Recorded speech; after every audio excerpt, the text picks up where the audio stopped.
Hoy termina el festival de cine más pequeño del mundo, un certamen independiente que se celebra desde hace 2 años en Ascaso.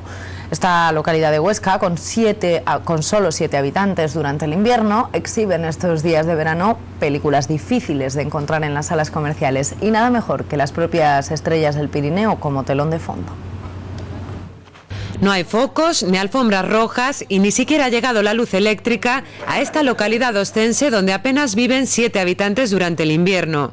Sin embargo, aquí en Ascaso encontramos la muestra de cine más pequeña del mundo. Durante 5 días, bajo las estrellas o en un viejo establo convertido en una peculiar sala, se proyectan películas de cine independiente.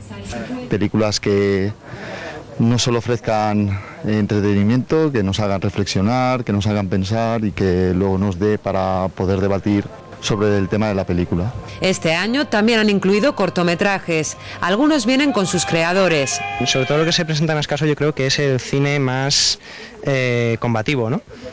No el cine de las grandes salas, ¿no? Sino un poco más ese que dura 2 semanas en cine y después es una joya, pero no se puede ver más porque hay poca gente interesada. Un buen número de espectadores dispuestos a disfrutar del cine más alternativo y comercial se congregan aquí.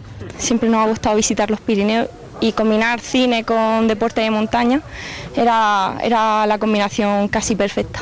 Esta muestra se realiza gracias al apoyo desinteresado de algunas firmas comerciales, instituciones y voluntarios que llenan de vida cultural este rincón del Pirineo.